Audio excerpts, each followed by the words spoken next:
We're in the refreshed 2025 Hyundai Tucson. This is the hybrid. We're gonna do a little fuel economy test today, as well as driving impressions on this newly refreshed Hyundai crossover. Lifting up this very heavy hood, we do have a carryover hybrid to an extent. Okay, this is the 1.6 liter turbocharged 4-cylinder direct injected, mated to an electric motor, which is then mated to this 6-speed automatic. Now, this is all-wheel drive standard. There's no front-wheel drive option here to reduce costs, but all-wheel drive standard is a nice feature. Now, for 2025, they have revised a couple things here. The motor generator between the engine and the transmission now provides more power. Okay, so now we're up to combined 231 horsepower and 271 pound-feet of torque here. They also, with the starter motor, they have revised that to make it more efficient as well. So we're gonna lower the hood and the engine's off right now, right? That's the beauty of a hybrid, to save fuel. So let's talk about this refreshed front end on the Tucson. Well, they've made it more vertical. So the daytime running lights, they stick around, but they made them more vertical, fatter, more blocky. It's more handsome overall. We have this blacked out grille here, blacked out Hyundai logo, front camera here on this Limited. Now I noticed a strange little thing here. Notice how the radar cruise control sensor is over to the side. Does that bother you guys? Would you prefer to have it in the middle? You don't really have an option, but it just kind of looks a little off center, right? It's not symmetrical. We have the parking sensors here as well. And this whole portion right here is all new on this 2025, as well as these little, well, faux vents. I can't put my finger here. Air is not going to go through. It's just there to make the vehicle look a little bit more macho, okay? We have your low time, or should I say low beams, and your high beams right here. Well, like I said, your daytime running lights are kind of that cascade, which was introduced on this model for the 2022. For the 2025, it is refreshed. We have new wheels for this Limited model, 19-inch wheels. These are the biggest wheels you can get on the Tucson. Now from the side, the Tucson hasn't changed a whole lot. We have blacked out roof rails here. Now the lines on the side haven't changed, but I do know now what those lines are inspired by. They're inspired by a horse or a stallion. So that line in front of the rear wheel is the rear leg kind of coming forward. That line underneath the mirror is kind of the front leg of the stallion, and the top line that goes from the doors is kind of the back of the horse, and then the front line to me looks like the horse's neck and head. So a little bit of horse inspiration here on the Tucson. Notice how premium this is. Okay, look how the logo is inside the glass. Now, it's a little dusty out here, so I apologize for getting the window dusty. And notice how premium this is. It's tucking the windshield wiper underneath the spoiler and makes it for a very clean looking rear end. And typically, you see that on luxury vehicles, all right? Here in the Tucson, you don't have to spring for luxury to get a very clean looking back of the vehicle, all right? Also, the very rear on the bottom has been redesigned for 2025. It looks very streamlined and very neutral compared to, I would say, the front end. The rear taillights have not changed for the Tucson. So we're gonna go ahead and open this up. Opening the hatch here on the Tucson, tons of cargo space. And in fact, if I move our bags out of the way, we do have some underfloor storage here with a tire mobility kit. So typically when I see that, there's not going to be a spare tire here on this Limited grade. All right, we do have a 12 volt, 180 watt accessory power, some nice LED over here. I can also flip down the rear seats with these levers, tons of cargo capacity. I'll put what the official cubic feet is. You also have a handle here if you wanted to pull it down traditionally, or just go ahead and press the button to fold it down. Get into the back seat. We do not have sunshades. That kind of would have been a nice addition here, but again, it's not a luxury vehicle. Maybe I'm expecting a little too much. I like this cloth material that sits below. So this is all hard touch. It would have been nice if this was a little bit softer here on this top grade. And we also have a real button back here to turn on your heated rear seats. 3 different settings on these outboard heated leather seats. These are absolutely fantastic as I'm getting flies into the cabin here. I apologize to Rob from Redline Reviews, who's with us today, but look at this floor. Almost completely flat, tons of legroom back here. That's one of the things Hyundai's very proud of, is their class-leading rear legroom, and a part of that is because The wheelbase on the Tucson is also class leading. We do have 2 USBs down here, and a nice little luxury touch is that they are illuminated. And we also have some nice vents back here to cool down the passenger's mat pocket on each side. Beautiful panoramic sunroof. We have bars for the passengers, and look at this, we have LED lights nestled inside with a little switch. All right, now look at this.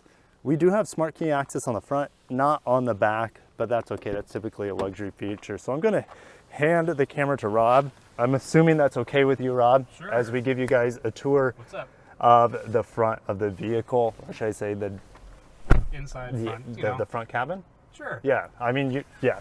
So memory seats, 2 different settings, press and hold. There you go, pretty simple. I didn't know that's how it worked, but there is no set button here. So the only other function would be press it once to assume that memory seating, and then hold to erase and overwrite that memory seating. Now, makes sense to me. This has the Bose sound system in here. We haven't listened to, but that's going to be included here on the Limited. But I'm going to take the camera for a second. I'll give it back to you. All right. We do have, for the first time ever, a head-up display here on the Tucson. So as far as I know, I don't, unless you get a RAV4 Prime or something, I don't know of any other. RAV4 Prime, RAV4 Hybrid also has it, I think. RAV4 Hybrid is on maybe on the top. CR-V does not, though. CR-V does not, okay. Something I know the competition does not have is a blind spot view monitor. I don't know why no one else has incorporated this technology. Smart. It really is. It's awesome. Well, my Model 3 has it. Okay. But you know. Right. But like, it's why not isn't there though? Like, you know, each side doesn't say, "Oh, we're going left. We'll put it on the left." Going right, we'll put it on the right. Because you have one screen in your Model 3, right? It's just here, so it's not as, I guess, natural feeling as it is here, right? But you're right. More mainstream manufacturers should be doing that. Yeah. Super easy to do. Everyone should be doing it. Like, if you have a 360 camera, there's no reason. We do not have a digital rearview mirror here, though. However, if I put this in reverse, which is new for 2025.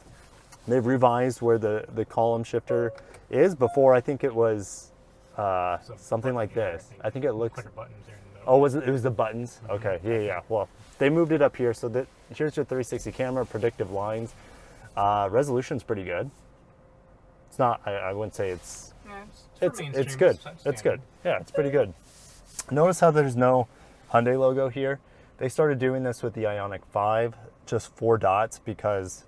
Was it in Morse code? 4 quick dots. Yeah. Up. Yeah, there you go. So instead of having the Hyundai logo there, just kind of having some fun with it. All right.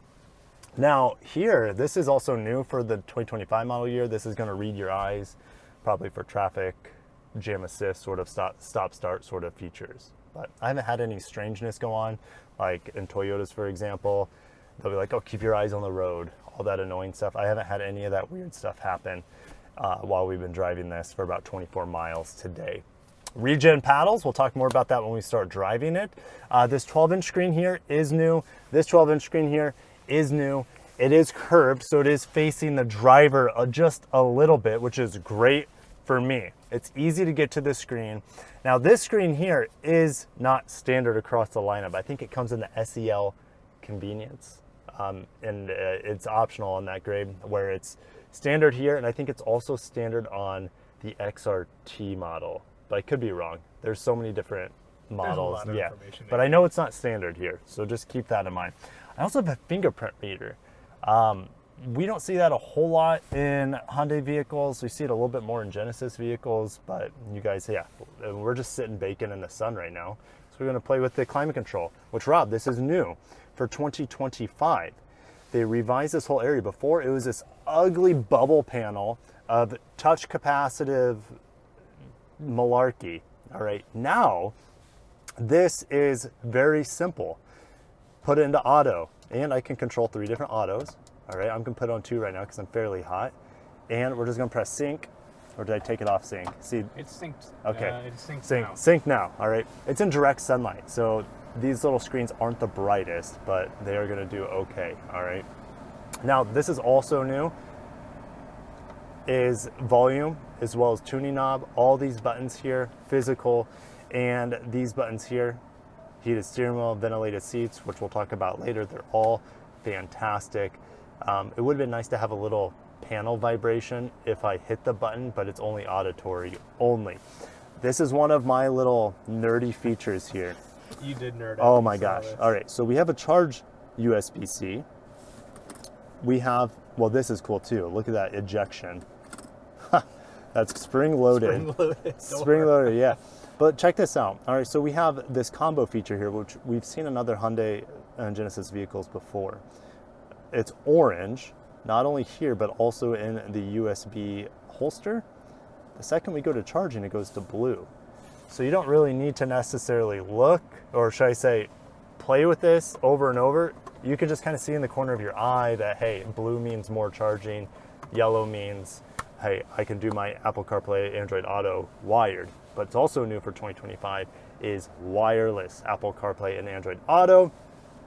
Let's see here. I unplugged Rob's phone, so I don't know if it's going to go. We'll plug it back in. But it can do it wirelessly. I just prefer wired. I'm old school like that. Oh, yeah, I unplugged it. Remember I unplugged it to show you guys that cool feature and forgot to plug it back in? That would be helpful. Boom. Hey, look how fast there that it was. is. Look how beautiful it is too. The screen, very high resolution. That's all I can say. It's fantastic. Swipe through your maps or your apps, your maps. Chick-fil-A, somebody. I don't think I remember the last time I used the Sure, Chick-fil-A. sure, Rob. It was yesterday. If it was DoorDash, I would agree, but Chick-fil-A. This screen works pretty snappy, actually, in Apple CarPlay. You guys saw that. So pretty happy with getting in and out of there. And in fact, you don't have, let's say if you have your maps up and you're like, shoot, I just want to get back to the Hyundai software. I want to see my cool hybrid screen. Well, you don't have to fumble through the touchscreen. Just press home. And then you get to your hybrid screen, all right, which is unique to this model. We have the cool battery system, or it'll tell you if the battery's charging or the battery's discharging. It'll tell you if the gasoline engine is on. If I put it into sport mode, for example, will it? Nope, it still keeps EV mode on, even though like some hybrids will, force the engine to be on all the time. If you're in sport mode, for example, you see we're at 33 miles per gallon. That will keep changing as we drive the vehicle throughout the day. And then down here is also revised. So you have more storage. You also have more storage. So two different like rubberized textures down here. And then we have center differential lock, auto hold, dummy button, drive modes, downhill ascent control, 360 camera, which we already showed you guys before. Parking assist, and then your wireless chargers up here as well. Opening this up, it is felt lined there at the bottom. There is no light in there, unfortunately, so I hate to burst your bubble, guys, if you're hoping you could see your belongings at night in the armrest. This is a new piece of storage that is very reminiscent of the Santa Fe, if I remember correctly, because this interior is kind of modeled after that Santa Fe. They made it very horizontal, very wide. New technology, new controls, new column shifter. And there's a few buttons over here, like your hatch lift up, which I'm not going to go too much into, but it's a very functional and comfortable interior. So let's take it on the road. From the second I got in here, now this is of course the completely loaded hybrid, the limited. It's freaking comfy. Are you comfortable over there, the leather seat? Yeah, it's pretty nice. Actually, it's pretty wide, actually. And I like how far it comes out. Usually I don't have enough support on my leg. Yes, the bottom cushions are long enough. We have long legs. And the head cushion, pillow soft. So yeah, if you need comfort, the seat has it down. What about ride quality? Well, they say they have improved NVH. We have dual pane windows here on this limited hybrid. I don't hear much. I don't hear much. Yeah, besides you. No, it's actually really quiet in here. Yeah, it is. Now, does it mean it's luxury? Well, sort of. At least from a noise standpoint, I'm going about 64. We do feel like, maybe if you had smaller wheels on here, it would soak up the bumps a little bit better. So these are 19s, right? 19s. 19s. Right. XRT is 18s. 18s, and I think the base hybrid is 18s as well. The steering in here, well, we haven't gone through any turns really, but going around the parking lot, the steering response is super light. So if you guys kind of like that Buick cream puff sort of styling, you might have it here. All right, we're gonna do 0 to 60. Oh, you can't torque brake it, but unlike a Toyota hybrid or a Honda hybrid. Holy cow, we're in eco mode too. That's pretty fast. I was not expecting that. Were we downhill or something? Maybe we're slightly, is there a minus? It was, yeah, negative 1.4 degrees. Okay, so let's just say that, Pretty decently downhill. yeah, pretty decently downhill, but not terrible. No. So let's say like 7.27 is what it's saying there, 0 to 60. It's probably closer to 7.5, I would say, if you have a flat surface. Yeah, you can find another. I mean, it's pretty, there's no one. Well, But that was actually faster than I thought. Yeah, I agree. Especially for eco mode. Yeah, so this is definitely the highest performing. I know the plug-in hybrid has more power, but it's a lot heavier. This is only a 6-speed, right? It's a 6-speed. It's always interesting how I feel like Hyundai is the only brand that's putting a step transmission with less ratios in their hybrids. Toyota does it with their performance hybrids, right? Yeah, you're like right. the iForce, the Hybrid Max You're or right. whatever. But Hyundai does it with all of their hybrids, I think. I don't think they have a eCVT with a hybrid in North America. It's either, they're all the 6-speed, I think. You're asking another. Yeah, that's true. That's true. I'm trying to bounce this off of Rob, and I am not the wealth of knowledge that Right. my partner in crime from Redline Reviews is, Sophion. So sorry about that. don't worry. So the plug-in hybrid also has a 6-speed auto. It has a larger battery pack, only 32 miles of estimated range. That's about what I got, even in, good conditions, Florida. But it costs significantly more than this. I'll just say $3,000 or $4,000 more. Unless you can get a government incentive to lessen that, it's typically not worth it. It's heavier, doesn't handle as well. Its fuel economy after you run out of electric range isn't as good as this. I just don't think it's a very good buy.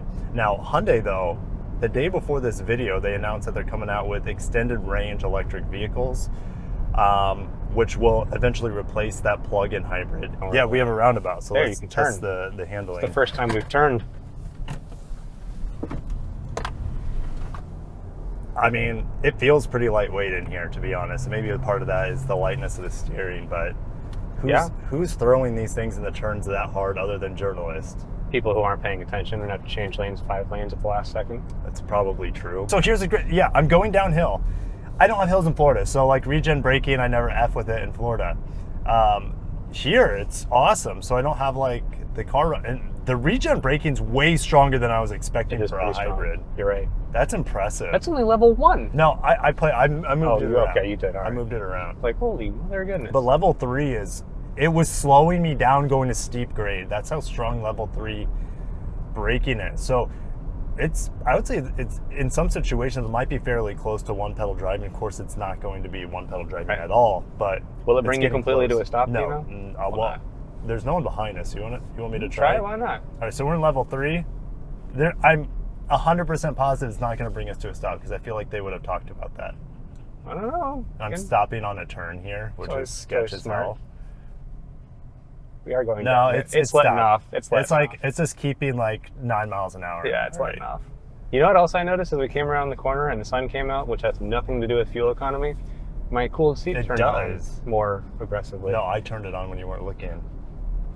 What a nice guy. Because I wanted to get your idea on how's it like. It's actually pretty strong. Yeah, I can feel it. I mean, given the sun came out and my legs were getting hot, but is it coming through the bottom? Is it coming through bottom the whole seat? and lower back? Bottom, actually, back, lower and middle back. So the whole seat, yeah. That's the thing. In my testing, I found that like Hyundai ventilated seats are some of the best. They are really good. They're fantastic. No, to be honest with you, so we just drove XC90, CX90, XC, CX, whatever. EX90 is the word I'm trying to find. The Volvo. The one that has the electric? It's all electric, right? And it's supposed to have cooled seats, and it was pre-production, and they were having software issues, so it wasn't turned on or wasn't installed. We were miserable the entire time we were driving, especially with a big roof like this. So I think cooled seats are a really important feature. And you're right, Hyundai and Kia do have pretty efficient ones. They've worked pretty well in everything I've seen. Yeah, I'm actually still in EV here, going 50 miles per hour uphill. Still an electric. And it was accelerating. These guys are slowing down. So how big was the battery pack on this? 1.5. 1.49 kilowatt hours, which is pretty big for a standard hybrid. It is. If you look at something like the Camry, I know it's a different hybrid, but like I bet you use some gas here. One, yeah. It's like 1 or like kilowatt 0.6 I've seen. Yeah, 0.6. You're still an EV. Yeah, I was. I was milking it. Yeah. You were. But the transition's very smooth. Oh, absolutely. There was no like judder of the engine. We couldn't really hear the engine or feel it turn on. So from a smoothness perspective, it's fantastic. Yeah, well, one, it speaks volumes about the volume or the level of sound in here, but because I have to keep looking to see if we actually have the engine on or not. And that's the thing, modern hybrids have become so good with the seamless of gasoline on and gasoline off. It's you have to be vigilant to the indicator on the dash to actually know a lot of the time if you're in gas. Well, that's us as journalists. Well, yourself as journalists. We care about which one it is. The average consumer, they don't want to know, and that's the whole point of what manufacturers are trying to do. Now, compared to Toyota hybrids, they would be droning, and probably Honda to a lesser extent, but they would be droning going up this hill right now. Yeah, I can't even hear the engine. Now I'm only going 50, and I'm not trying to accelerate. You don't have a tachometer right now. It's not just the power meter, right? Yeah, if I put it into sport mode, I'm sure I'd get a tachometer. Let's put it into sport. Yeah, there's my tach, so whatever. I could care less. Well, Hyundai and Kia are one of the few brands that incorporate... Get off here. Yeah, let's give it a look. They incorporate a turbocharger with their hybrid powertrains, right? Yes, standard. Unless it, I mean, on this model specifically. But if you're talking about like the Niro or the Elantra or the Sonata, it's not the case. Up the mountain, 19 miles, 30 miles a gallon roughly. All right, so not bad. But it's rated at 36 with these large wheels, right? Correct. So all-wheel drive, and it's all-wheel drive only. You don't have the option of saving money. Unfortunately, go with front-wheel drive and get better fuel economy. It's true. One of their other models, you could do front-wheel drive. Santa Fe. Santa Fe. There you go. Interesting. It's weird. Larger car they offer. Larger, I guess you needed to... more expensive. Yeah. But you would think the less expensive car, you would want ways to make it even less expensive. I don't know. They may have been thinking that the larger car, more weight, they wanted an option to get the fuel economy a little bit higher. So they said, okay, let's offer it with front-wheel drive. Maybe. That could be it. All right. Well, thanks, Rob, for joining us from Redline Reviews. Thank you guys for coming along with the new Tucson 2025 refresh. They just made a good car a lot better. Catch you in the next one.